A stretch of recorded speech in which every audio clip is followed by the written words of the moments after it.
And now, from beyond our dimension, this is the JeffMara podcast. Here's Jeff. My guest is Karl Simanonok, former scientist who worked at NASA that had a near-death experience, and today we're going to find out what he learned from it. Karl, thank you so much for being my guest, and welcome. Thank you for having me, Jeff. All right, Karl, if you don't mind, let's just start on the day that your NDE happened and go from there. Okay. It was a pretty normal day. I was invited to a party, and I was in an experimental phase, and accepted a drug that did it, and induced my near-death experience. The experience began pretty much an ordinary one, but I'll explain it in some detail. It began with an out-of-body experience. I was leaving my body into a void, and I,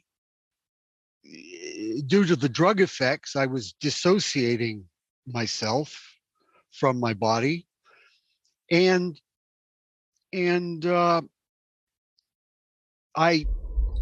my last image of my body was an outline, just like a chalkboard, like a line drawing on a chalkboard, and then I exited into the void. There was a short distance away an entrance to the tunnel that all your fans have heard about by now, where you undergo your life review. And this is one of the most significant experiences that you can have, because you go through it and interact with everyone that you ever knew or ever interacted with in life. And I'll try to describe it. I don't hear too many descriptions of this.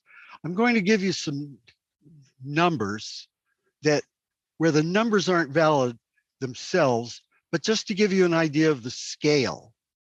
It was as if I was floating down the center of a tunnel 20 feet in diameter.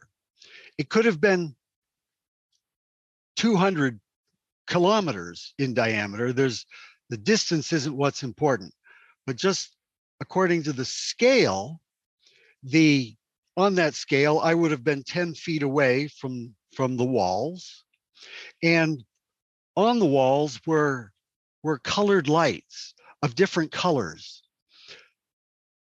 And to establish the scale, they were about the size of the old style Christmas tree bulbs, and different bright primary colors like them scattered along. There wasn't a visible wall. The wall was defined by the lights. And as I slowly moved through the tunnel, each light was an individual that moved from the side towards the center, where we had an interaction. The whole tunnel was a series of one-on-one interactions like this, where both sides, both of us knew, as we relived our significant experiences together, we both knew what the other thought and their motivations very, very clearly, because there was a kind of merging into a oneness, a shared consciousness, where there could be no secrets.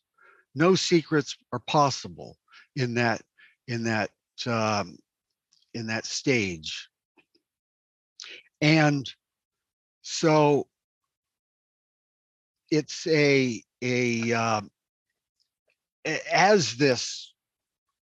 as you have this sense of oneness, and the other person knows everything you thought and your motivations, well, it's rather humbling. There's anytime you hurt someone, they know it. They know why you hurt them. And so it's in that sense of oneness, you realize you were only hurting yourself. And it's shameful. It's shameful to realize that there are times when you treated people like objects instead of people with feelings like yourself. And it's humiliating, and it's very shaming. It makes you feel worthless that you so wasted a perfectly good life in falsehoods. And it makes me wonder what a life review must be like for psychopaths, for example, who spend all their lives hurting people. And it just must be horrible. Must be the worst possible thing. And you come out of it kind of wrung out, kind of, oh God, what it was. And then, but every experience ends with acceptance, because the other person knows that your feelings at that point are genuine, and there's a reconciliation, and you end in a sense of love and forgiveness, and then you go on to the next person. And I'd like to point out in this context that animals in this context are people too. And so the mistreatment of animals is a terrible thing. They're conscious creatures with fears and feelings that are not unlike your own. So your viewers I would like to suggest to them that they imagine the shame they are going to feel over the animals they casually gave not a second thought to, as they didn't. I'm sorry, let me repeat that.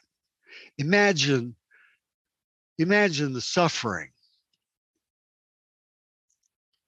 that you didn't give a second thought to as you ate them. They're creatures just like us. Their consciousness springs from the same source as our own. And I'll get to that source of consciousness in a little bit. When you leave the tunnel, in the end, it's all okay, because of everyone has forgiven you. I think even Charlie Manson came out okay in the end, but he probably had a very rough time of it. I would bet money he had a very, very rough time of his life review. So then, as you know, you pop out of the tunnel and you're in the void again. Maybe it's a different void, I don't know, but it's black, and for me, featureless really, except for a distant light. And in my case, the light was way off to my right. And it was a very bright light, very distant, basically a point at the start. And it drew my attention. That's all there was. And I started moving in its direction. I can't say whether I was doing the moving or it was moving towards me, but after a short while, I could tell that the distance was closing, and it seemed to take a while and then accelerate until I could tell that I was going to be falling into it. Except as I got very close, it wasn't a straight dead-on path into this light. It got bigger. There were features that I can't really characterize. You've seen good pictures of Jupiter, for example, with all kinds of features on it. And it was kind of like that, but not really, not so, I wouldn't say so colorful. But the light was very, very bright, very, very bright and intense, but it wasn't a blinding light. You could look right at it. You could see the features in it, even though it was brilliant. And I like to call it a clear light that way. It's a light unlike our normal experience. And as I got close to it, there was some trepidation about what was going to happen. And as I got very close to it, it was like I entered into a close orbit around it, and then it observed it as I spiraled into it. And as I got closer and closer, I realized this was fine. This was all love emanating from it, all goodness, nothing to worry about. And it was just a time of moving into it and merging. And when I merged, I completely lost all sense of personal identity. And I was one with the source of consciousness spanning the universe. That source animates us all. That's what we are. That's where we came from, and that's where we shall return. I spent some time isn't the right word to use there. There's it felt like it could have been an infinity. It is timeless. It's a timeless realm. But I was everywhere at once in the universe. I saw everything. I knew everything. I could examine anything and understand what was going on. I saw trillions upon trillions upon trillions of other civilizations out there. It's countless numbers. It's just it's unfathomable, really, to a human mind. And I wasn't a human mind at that point. I was merged with the source, like we all will be. And I had all these perceptions coming in at once. But I wasn't allowed to, it wasn't possible either to retain all this knowledge. I'll get to that in a minute. I was thoroughly happy, thoroughly entranced with it all. And then I started to feel a little bit of a tug, like a presence, from a presence wanting my attention and pulling me back a little bit and telling me that I had to go back. I had to go back. And I didn't want to go back. I really didn't want to go back. It was the most glorious place that is possible to be. And I fought it.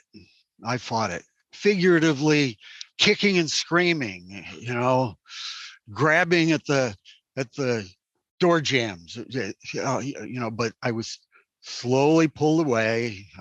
I was informed, no, sorry, in a very loving way, but you can't stay here. You have to go home. And when I accepted that, I began bargaining. Well, there was a little bit of begging at first, but that didn't last long. Please let me stay. Sorry, buddy. And I tried bargaining. I wanted to remember all that I had seen and known, but I was informed that was impossible. And it's impossible in the first place because there's just too much for a human brain to hold. It's the way I like to think of it is as if there was a table of contents to all of it, to all the knowledge in the universe. Our human brains wouldn't even be able to follow or encompass the table of contents to it, even in the broadest categories. It's just beyond imagining. And I told you I negotiated, and I was able to bring back a sense of the scale of it, that it had this magnitude of compared to a human being, relative infinity. And I have just a handful of images of some of the things that I saw on other planets, of other beings just living normal lives. And they're not real clear images. I can't tell you what color they were or how many fingers they had, but there were, like I said, there were trillions upon trillions of them. And so there was a lot of variety. And the few that I remember were just like just pretty mundane images, really. People getting into their vehicles, just views of dwellings, that kind of thing. And I just have a very few of these. The other reason is that we can't remember everything is there are things we're not supposed to know. We're not supposed to come back from near-death experiences with advanced knowledge of advanced technologies. That's forbidden. We just it's not going to be good for us to know that. It's not going to be good for our wider society to know things like that. And we're not supposed to know things like the exact moment of our deaths, of our permanent deaths. And I'm sure there are a whole lot of other things like that, but I don't even know what they all are. So I was slowly brought back. Of course, I wasn't merged anymore with the source of consciousness that most people probably call God.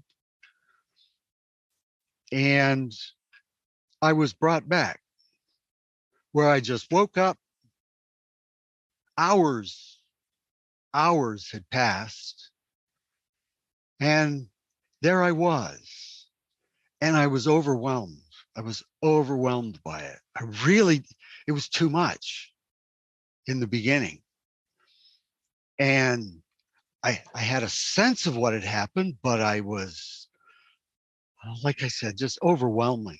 It was just so overwhelming. That was the take home message immediately. But as time went by, I thought about it a lot and learned about it. I learned more. Especially, I had gone in a hardcore atheist because I'd been raised Roman Catholic and realized at the age of 6 it was all just a big load of baloney, and I stuck with it because my mother, it was important to her, and so I grew up with the religion. But by the time I left home and was in college at the time of my NDE, I was as hardcore an atheist as is possible to get. But of course, I've always been scientifically inclined, and at least for me, it's impossible to experience merging with God and then deny it. I only know of one person who ever has, and I don't know why she did, but I think it's pretty rare that someone comes out of their NDE and denies it. Although I would also like to point out, because I've read a lot of NDE experiences and watched some of your videos, that a lot of people don't go all the way in. Some people just have an out-of-body experience. Some people just go into the tunnel a little ways before they pop back. Some people exit the tunnel and they see the light and they have some perception that it's the light of God, but they don't merge with it and they don't become it. And so I think that explains a lot about why different recountings of NDEs sound so different. Because some people, I certainly had this urge, and I probably would have done more so if I hadn't gone in as an atheist. I probably would have overlain my own cultural expectations on the experience, but I didn't. And I think that's pretty average near-death experience, pretty typical, certainly typical of what Raymond Moody described in his famous book. Have you read that? I have not. No? 1975, Life After Life. That is the first time near-death experiences hit the public consciousness. It can't be the first time anyone ever had one, but it was the first time we knew about them. And mine happened before then, so I had no base of experience to go on. And so I have read his book, and my experience, I think, was pretty typical. Where it varies, however, do I have time? Yes. Yeah. Where my experience varies from others that I've read about is how profoundly it continued to affect me for the rest of my life, usually without realizing it. You know, they say hindsight is 20/20, and it's so true. It is. I look back on it and I look back on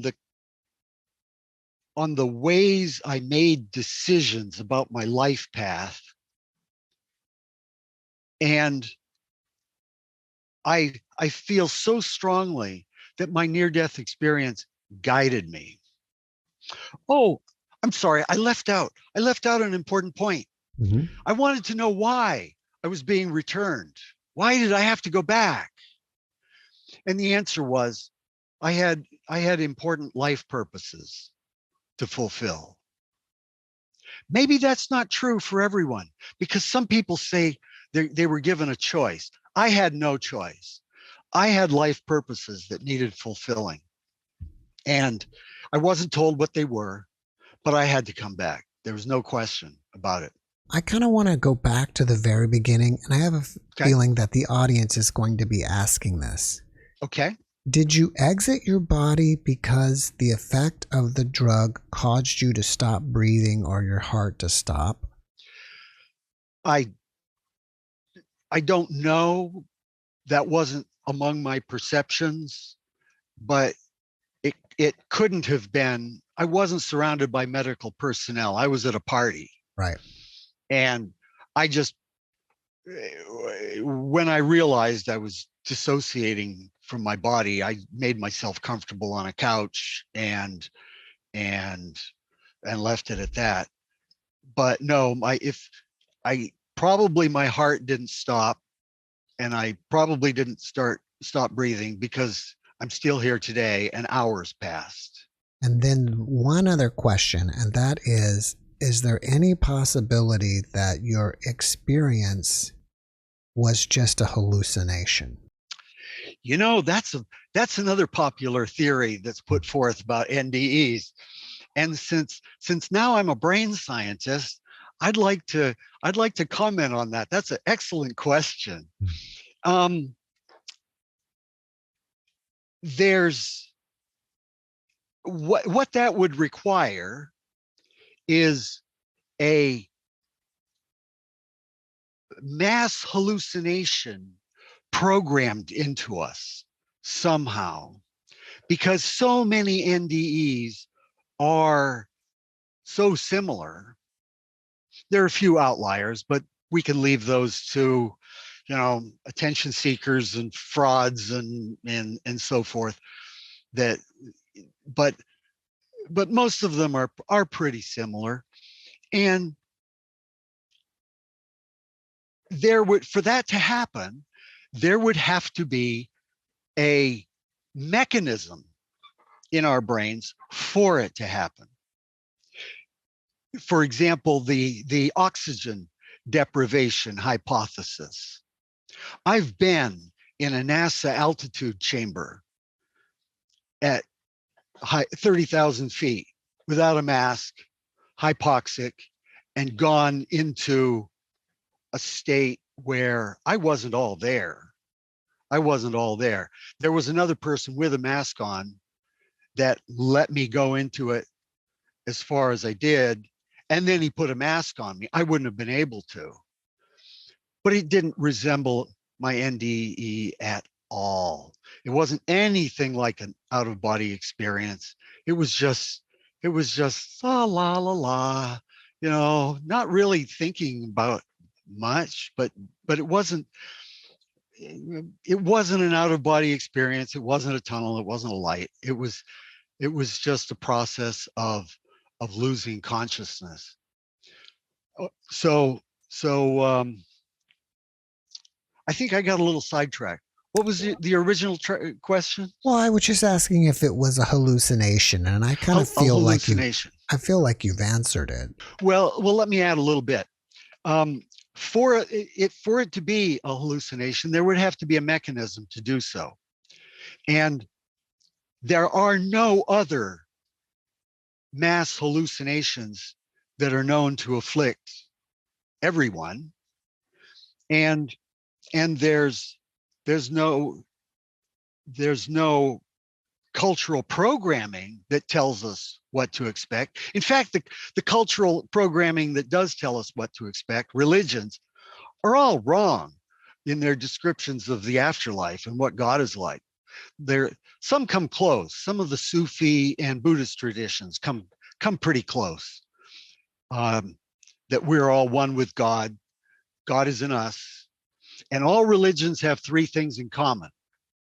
They all maintain that God is light, God is everywhere, and God is in us. And after that, they diverge. That's the true part of all religions. But then they diverge into their own superstitions and customs and so forth. For this mass hallucination, or for this to be a mass hallucination, it would have to be programmed into our DNA. But because programming into our DNA occurs through evolution, and evolution is about survival of the fittest. Those who carry certain traits pass them on to others. There's no evolutionary value in programming a hallucination into us to experience death, because we're not going to experience or we're not going to have the opportunity to reproduce after death.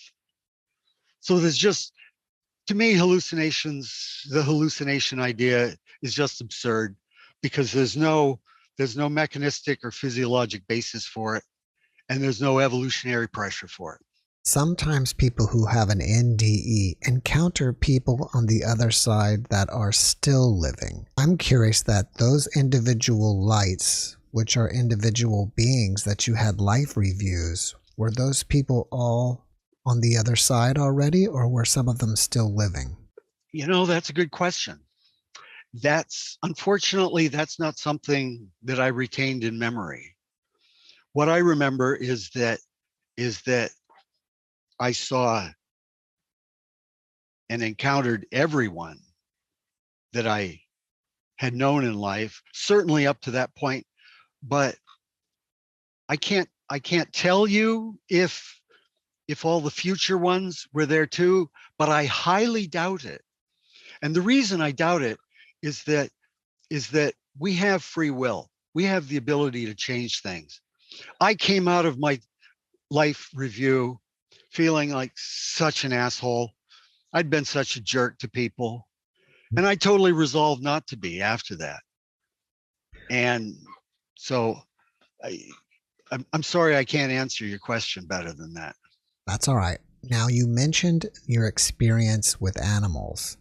Since your NDE, did you become a vegetarian? I did. In fact, remember I told you the influence of my NDE had effects on me that I didn't attach the NDE at the time. I was just a few years afterward, I was married in the Air Force. I was grilling steaks every night outdoors, and I had had a little bit of biology training at that time, and I just got to thinking about what I was doing, and I realized that this muscle tissue that I was cooking was indistinguishable from my own, and I started feeling like a cannibal. It was wrong. I got this very wrong feeling from it. And I asked my wife if she wouldn't mind going vegetarian, and she said, sure. And we did. And we were divorced a few years later. She went back, but I never did. From what you've learned about animals, is it possible that we can also be an animal in another life, or are we still separate from them? All consciousness springs from the same source. We are every other animal. We are every other individual, every other entity. There's only one source of consciousness in the entire universe. We are one with it all. But could we ever incarnate as an animal? We already are. Let me make a mention about how I view reincarnation from this point of view. It isn't that in a previous life you were Napoleon and I was Marie Antoinette. We were all Napoleon. We were all Marie Antoinette. Right now, at this moment, you and I are the very same individual living illusions of separateness because of our biology. We're in different bodies, but we are the very same. We are simultaneous along with everyone else in the world and through all time. We are simultaneous incarnations of the one source. Everyone before us was a reincarnation of us. Everyone after us will be a subsequent incarnation of us. But that's in a dimension that's outside of time. It's really happening all at once.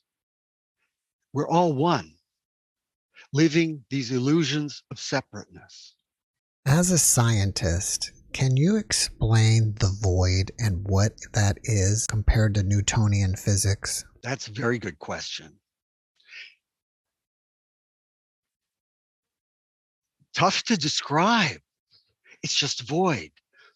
It wouldn't be like being in space, no points of light representing stars and galaxies in the background. In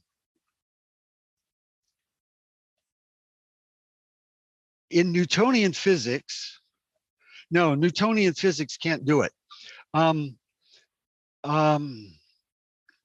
Relativity can kind of do it. If you were,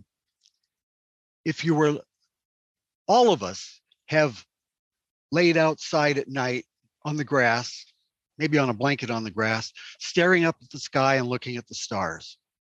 Einstein taught us that as anything approaches the speed of light, time slows down for it. So light traveling at the speed of light experiences no time at all. What that means is all the light that you're looking at when you're staring up at the sky, marveling at the distant stars and galaxies and the Milky Way and everything else, all that light that may have taken millions or billions of years to travel across space to fall upon our eyes, all that light exists instantly, continuously along its path. It isn't, as far as the light is concerned, from the light's frame of reference, it isn't at one place at one time and one place at another. It's tracing a path through the universe until it falls on our eyes and we perceive it. And then it's transmuted into a neural signal. And so there's this realm that's outside of our normal frame of reference that, and this actually relates to my present work. It's best described by the physics called quantum electrodynamics, or QED for short. The idea, this is a concept in physics that's very well worked out. It's been validated experimentally. The idea is that all interactions between light with matter or light with other light are mediated by virtual photons that exist in the 0-point energy, and they are popping in and out of existence at extremely rapidly, and they mediate the interactions between the light and matter in our manifested universe. And this 0-point energy forms the substrate, the energetic substrate of the entire universe that manifests our own universe and the physical universe that we experience. But the energy density of that 0-point energy is so great, it's beyond human imagining. I did the calculations one time based on what physics currently believes is the energy density in the 0-point energy. And a cubic centimeter, 1 cubic centimeter of empty space, this is why it's called 0-point energy.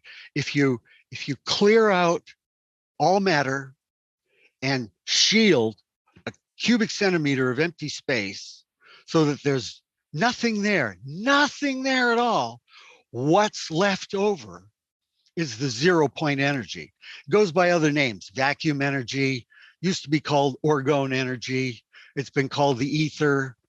And but today it's the 0 point energy, When you say or vacuum energy. when you say 0 point, would you consider it non-local, just energy everywhere? Well, yes. This is a field of energy outside of our own universe, spanning the entire universe, filling every crack that and manifesting our own. So it's not only out in empty space, it's here. We are sitting in it right now. It's all around us, but we can't directly perceive it. It's just working in the background. And because they're called virtual photons, sometimes they're called virtual particles. In that realm, particles and photons are the same thing. And is my understanding, I'm not a physicist, I'm a physiologist. That's the study of the body and not study of physics. But this energy fills the universe, and that's where all this light has to be. That's traversing millions and billions of light years, that is outside of our normal time-bound frame of reference. That's where all this light energy is. It has to be. And because it's light interacting as virtual photons, interacting with our material world, it experiences no time. So but as light, it's going to have all the properties of light, which include interference, wave interference with other light. So imagine the entire volume of the universe filled with millions and billions and perhaps trillions of years of overlapping light that all experiences no time. It's all there at once. It's all forming this pattern of wave interference. And what holograms are made of are wave interference patterns. Holograms can contain not only images, but information. They can contain data, they can contain programs, they can even execute programs. So there's a lot about holograms that we probably don't even understand all the technologies of. And the most important thing about them is that they can interact with other holograms. Because they're wave interactions, you can make holograms interact with other holograms to produce new wave interactions. Can you describe the differences between this 0 point energy, dark matter in space, and cosmic consciousness? The differences. Well, dark matter is just something proposed. Nobody's ever measured it or detected it in any way. It's just an idea. It's just a thought. It may exist. It may not. I think it probably is related to the 0 point energy. It could help explain it.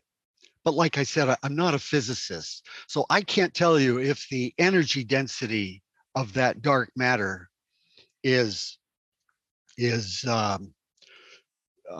can be sufficiently explained by the 0 point energy. One thing I would like to mention, though, is that I did the calculations one time.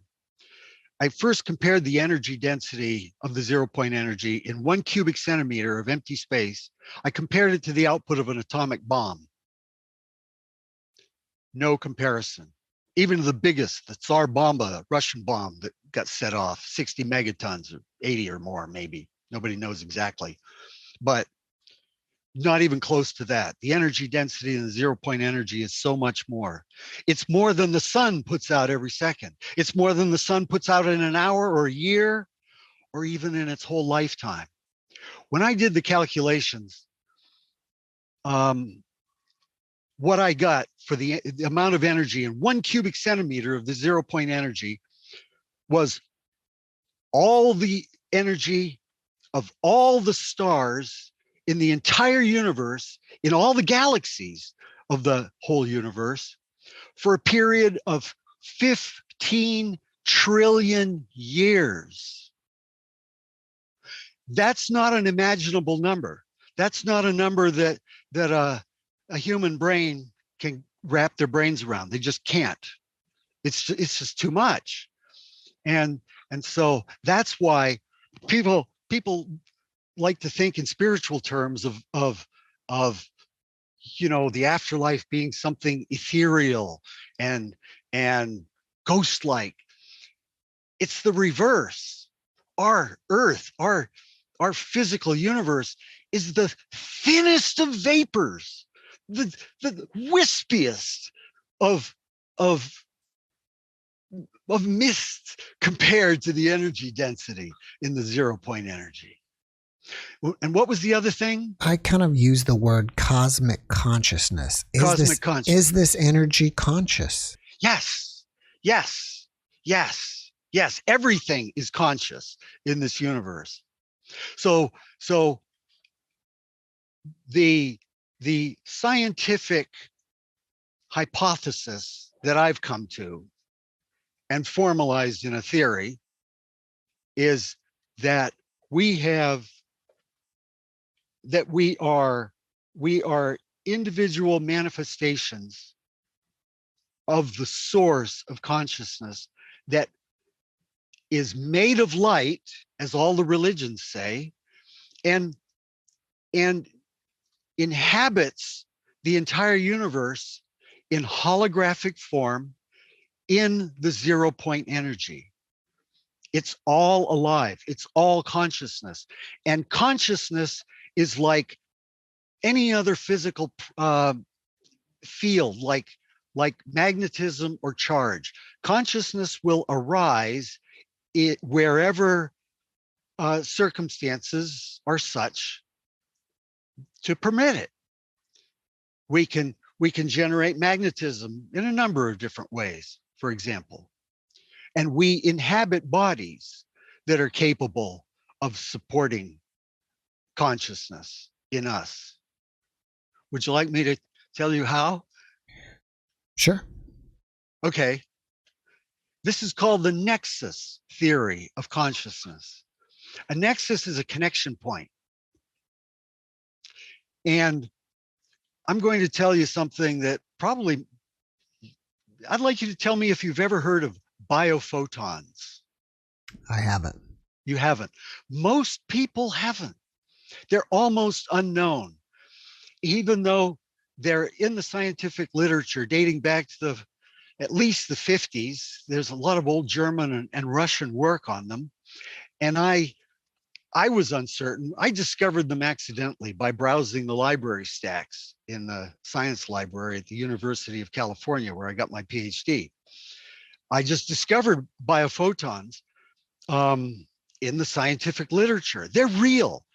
Everything alive emits photons, usually in the visible light range. There's some question, maybe a little bit into the UV, maybe a bit into the infrared range too. But all our cells are giving off, all our living cells are giving off photons of light at very low levels, maybe 1 or 2 photons per second, around that amount. It's not enough for our eyes to see. It's just too weak. They've been called ultra weak. I called them endogenous light. Endogenous means from within. I called it endogenous light for a while, but biophotons, I think, is the best term. They're just photons of normal light that are given off by all the cells of our bodies. So when I first learned about them, I was very interested, and I did an experiment. I thought at the time, in physiology and science in general, evolution evolution doesn't usually waste things. You don't normally spend energy for no good purpose. Well, these biophotons are emitted primarily from the mitochondria of our cells.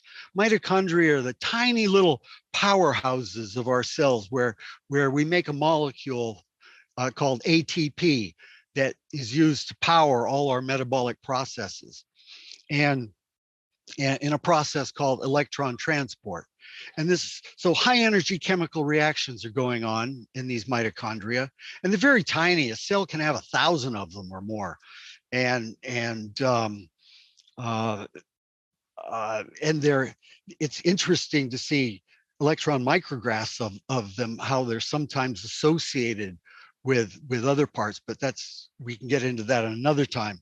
The experiment I did at the time, thinking that cells were maybe using this light, their biophotons, to communicate with other cells, was I took I went down to the local slaughterhouse and got a pair of cow legs. They were coming down a chute from the ceiling. If you've ever been in a slaughterhouse, it's a grisly experience, but they gave me 2 cow legs to take back to the lab with me, where I dissected out the main tendons, the biggest tendons in them. The largest ones are maybe almost an inch or 3/4 in diameter, and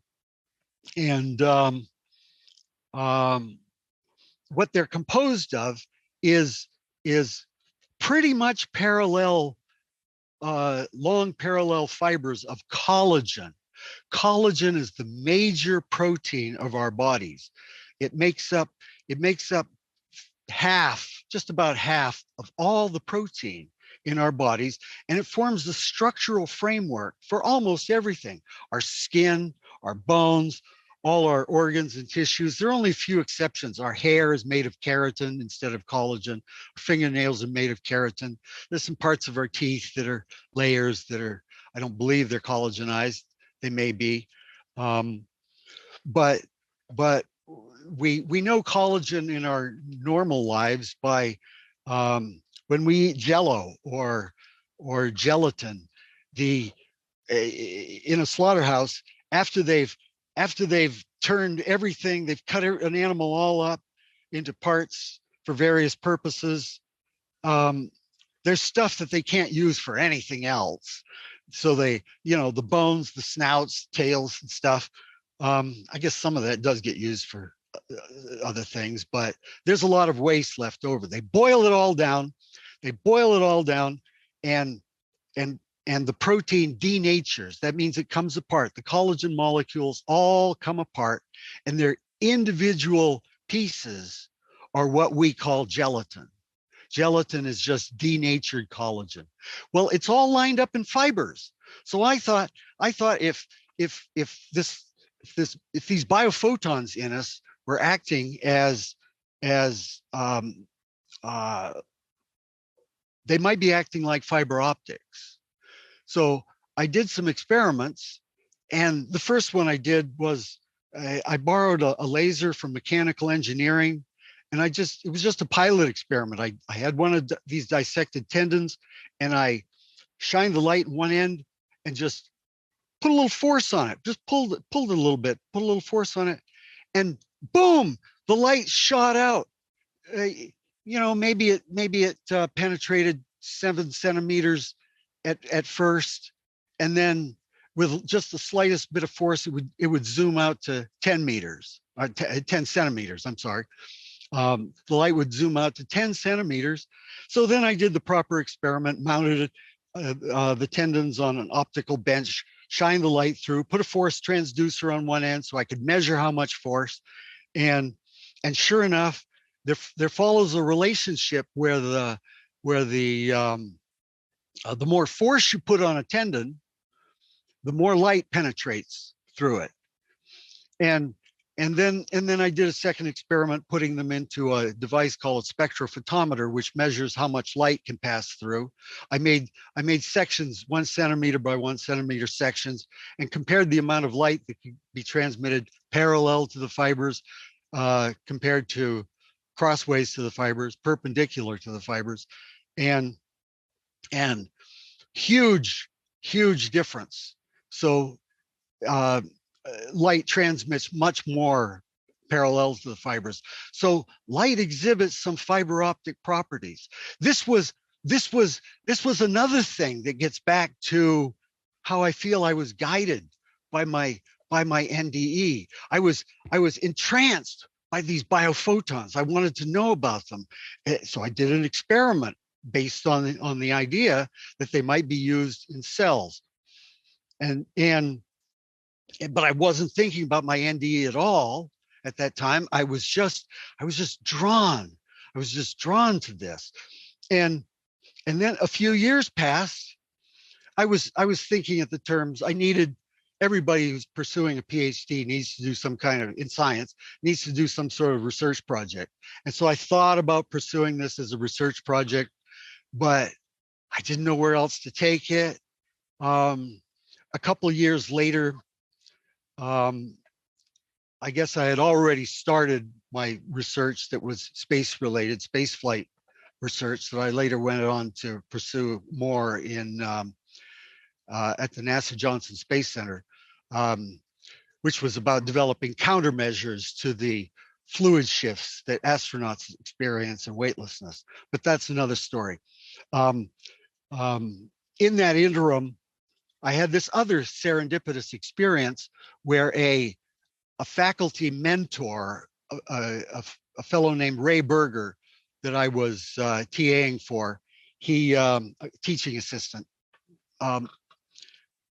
He informed me that our brains, the cerebral ventricles of our brains, their cavities, they are lined with beating cilia. Cilia are little hair-like appendages sticking out of cells, and they beat around in a regular pattern about 40 times a second, approximately. Almost every cell in our bodies, it's now known, has cilia. And so does the inner lining of these spaces in our brains. So that became the impetus for me to realize, wow, these biophotons could be used to support consciousness. And what I think happens now is that the biophotons in our brains, some of them get coordinated with neural events so that they are guided through wave guiding structures, fiber optic structures in our brains, composed of collagen. There are other kinds of fibers too, that they are guided to the inner surfaces of the cerebral ventricles, the spaces within our brains. They constitute about 150 milliliters, a small amount, maybe a quarter cup, third cup, something like that. And what I think happens is they get guided in a process called neurophotic resonance, where they are in tune with the neural events. They get guided into the cerebral ventricles of our brains, where they get aimed to specific destinations, either across to the other side of the ventricles or to destinations within the ventricles that by the cilia, because the cilia are timed to the neural events.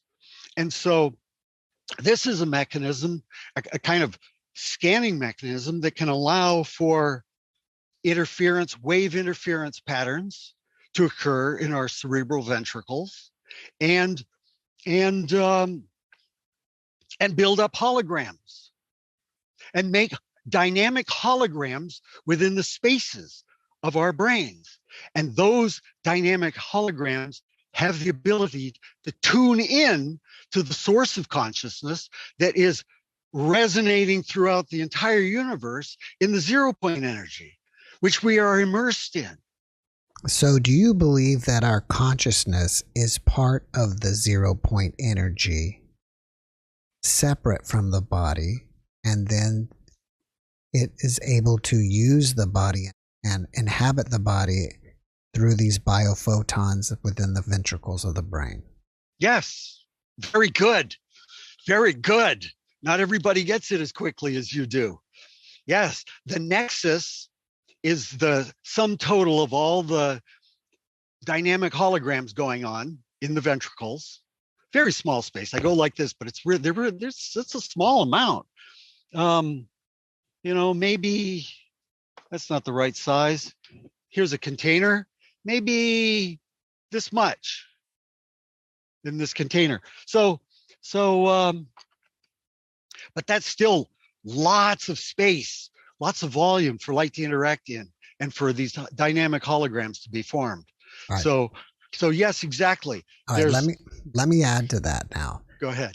Some people believe that our consciousness is separate from our body in a dual system, and some people believe that our body is actually manifested by our consciousness.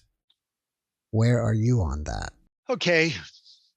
Well, I mentioned QED, quantum electrodynamics. Okay, there's a sister science to physics called quantum chromodynamics. And that has to do with the manifestation of quarks and gluons that make physical matter. They're a little bit related because they both derive their energy from the 0-point energy. Different equations are used to describe them, and I haven't determined any way in which quantum chromodynamics, the manifestation of matter, is yet related to our consciousness. It doesn't need to be. I believe. Are you asking me to give you my opinion between the philosophical debate about dualism versus monism? I mean, I was just curious of your opinion on more of the mechanism. Does our consciousness create the body, or the body is created and then our consciousness just attaches itself with this body through the biophoton field? Okay. Well, I can't speak with any authority on this. I didn't come back with any revelations about this. I can tell you what I think. I think that the universe that we see manifested around us does so through physical processes. There's no magic to it. There are a lot of things we don't understand, but there's no magic. And so the physical part of our universe operates, not quite like a clockwork mechanism, because there's conscious control over a lot of it, but a lot of it is just taking place according to physical processes. And remember, I said I believe consciousness can arise like magnetism in any part of the universe where conditions become appropriate for it. And that's what the nexuses of our brains do. And what drugs or damage can do to our brains makes our brains inhospitable to consciousness. So consciousness has to leave. I think they're separate things. And I'll very briefly speak to the philosophers out there, because there's dualism is not very much in favor in philosophy these days. Dualism says that the mind and body are two different things.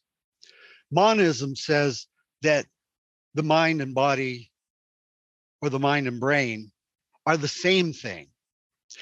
Well, that's an absurd proposition, because the heart is not the blood it pumps, the kidneys are not the urine they form, the lungs are not the gases they exchange, and our brains are not the consciousness that they support.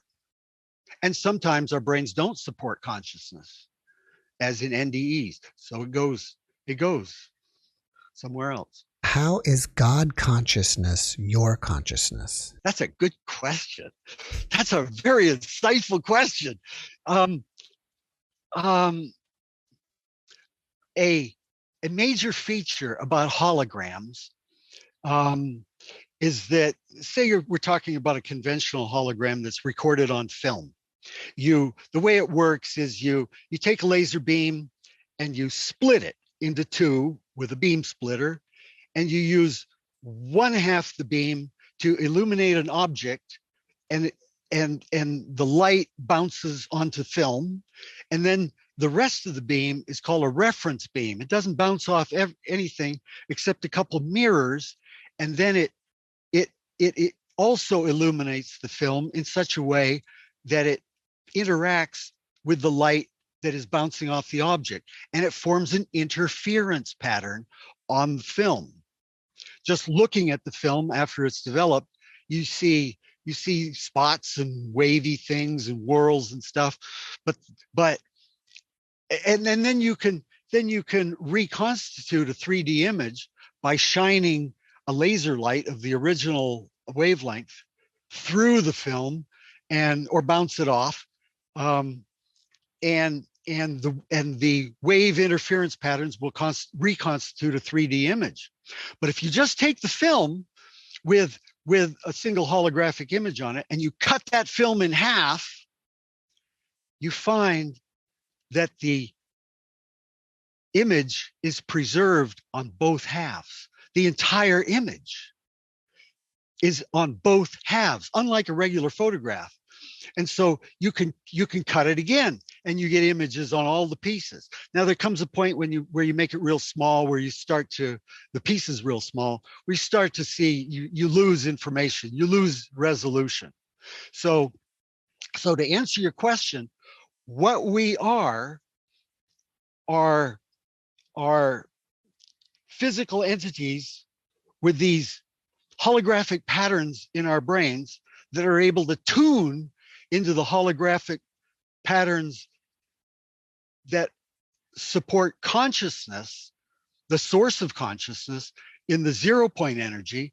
And that's holographic, interacting with the holograms in our brains and bringing a small, tiny portion. Imagine the ratio of volumes, 150 milliliters to the volume of the universe. And that tiny ratio of God consciousness is able to enter us. Is it possible for us to access the 0 point energy field and use it for our benefit, either through meditation or some other way? Oh, I think so. It's popular to you may have seen this before. There's a whole lot of interest in tapping into this energy source, free energy, tap into the 0 point energy. Whether that'll ever be possible or not, I don't know. Probably, I think so, but I don't know. People will talk of seeing auras around human bodies, and I believe they've even seen them on MRI studies. Are those auras biophotons emitting from human bodies? I don't think so. No, that's a very good question too. I don't think they are. Auras are something else. Auras are they're an artifact of our visual system. They're not. There's nothing really there. It's just they're a byproduct of how our vision works. I could explain, but it would take a while. Right. Well, I thought that they've even been shown on MRI studies, and they collimate. Well, that's really an X-ray term, but they collimate the machine to cut that out. Well, I've looked at MRIs. I've never actually looked closely to see if there's fuzz around them, but there's a lot of scattering of light and information involved at the present level of technology we have. MRIs are not, docs just call them MRs, by the way. They leave the eyes off these days. I'll send them down to the MR, and they're not relevant. I haven't seen them. To answer your question, I haven't seen them. I'd like to see them, but no, I don't think they're auras. I think they're just artifacts, like the visual auras that people see are probably just artifacts, because biophotons are too weak for our eyes to see, and you can accommodate your eyes to low levels of light to where they're a little more sensitive, but to my knowledge, there's only been one reported instance of biophotons becoming visible And that's in a poem by Galway Kinnell, who references the light given off by a drowning swimmer at night. Why do you think our brains are so limited that we can't handle all the things that you learned on the other side? They're just too small. They're just too small. It's just like the first computers couldn't run Windows. You know, it's just too small. We like to think of ourselves as the pinnacle of evolution. We're not. We're barely out of the I don't know, the primitive mud as organisms. There's much greater intelligence out there. Now, you said that you saw other beings on other planets, and I've had other NDEers or near-death experiencers say that they've seen other non-human intelligences out there as well as other planets. So can you give us your take on aliens and UFOs? Oh, there's trillions upon trillions of them. This idea that, oh, we might be the only island of life in the universe, that's so silly. That's so provincial and chauvinistic. No, there's abundant life out there. My personal feeling about UFOs is I think some of them, probably a small minority of them, may come from other planets. But I think it's more likely, since, say, the bodies that were recovered at Roswell, for example, they had basically a humanoid form. I think they're time travelers.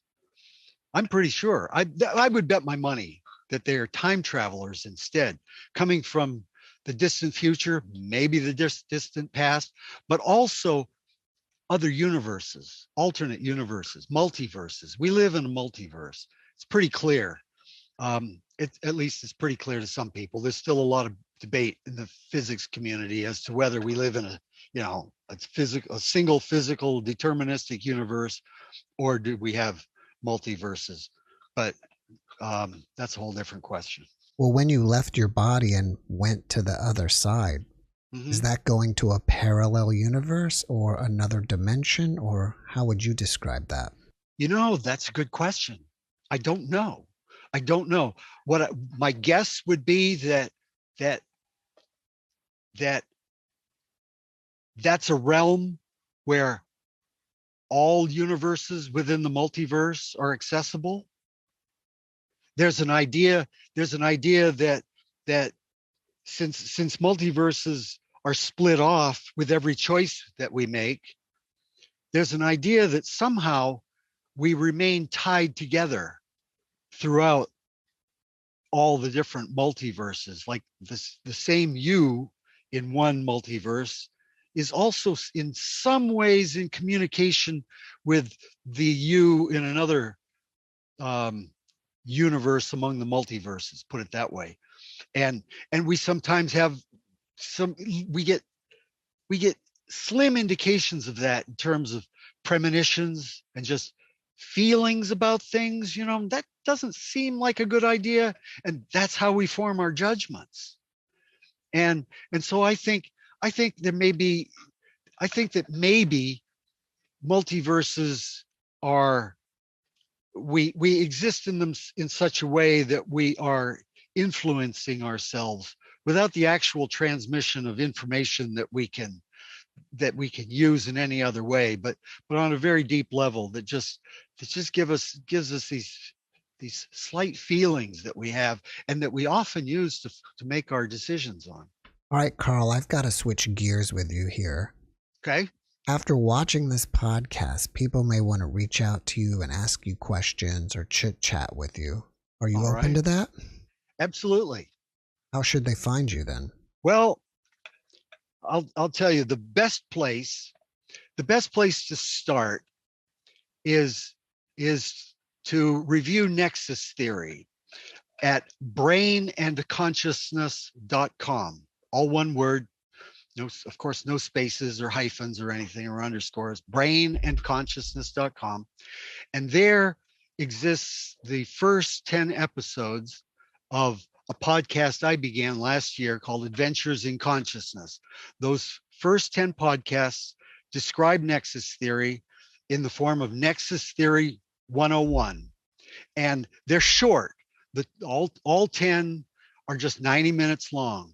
So all of your listeners can learn how their own consciousness gets physically supported in their brains in just 90 minutes. And I'll soon have a transcript, a PDF transcript available. Anyone can can find me on Facebook. Simanonok is not a common name, and there are no other Karls with a K, Simanonics, that I know of. I run a brain and consciousness Facebook group. It pops up when you search on it, brain and consciousness. Except it's brain ampersand consciousness, I think, there. That doesn't matter. It's easy to find. And I run a meetup group at meetup.com/brains. It's the Los Angeles Brain and Consciousness meetup group. I don't live in LA anymore, but I formed it when I was there, and I keep it active.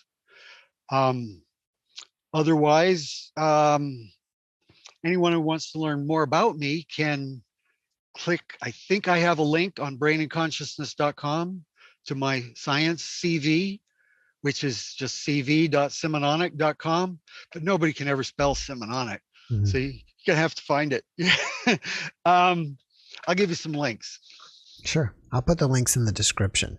Excellent. Do you have anything else that you're working on that you want us to know about? I have a small Facebook group called Nuke War that I started to help advise people about how to deal with the consequences of what appears to be a coming nuclear war that Putin is likely to start.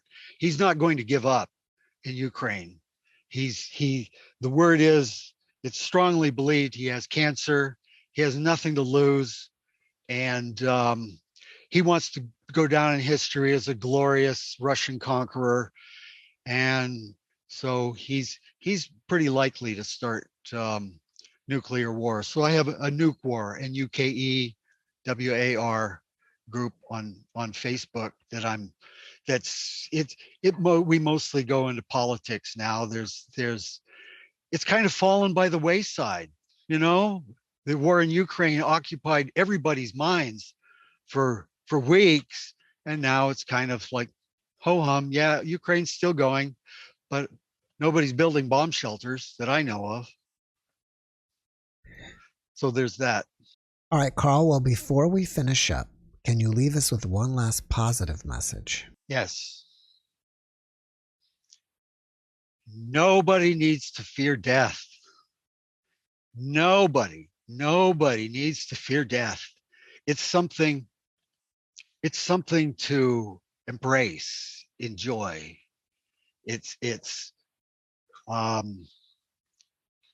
Everybody is guaranteed to merge with God eventually. There's no hell. God is not a cruel psychopath that would create a place of eternal torture for any of his imperfect creations that fail to follow the rules just right. That's just nonsense. There's nothing for anyone, even the worst sinner, for even Donald Trump to be afraid of. It's a peaceful place. It's a lovely, wonderful place to be. There's no better. All right, Karl, thank you for that message. And thank you again for being my guest. I really appreciate you. And I wish you a great rest of your evening over there. Thank you. You too. Have a good one. Thank you. Thanks for watching the JeffMara podcast. I really appreciate you. Another way to show support is through YouTube memberships. And if you do, there are loyalty badges and other perks depending on your level of membership. All you need to do is click the join button underneath the video to find out more. Thank you for your support.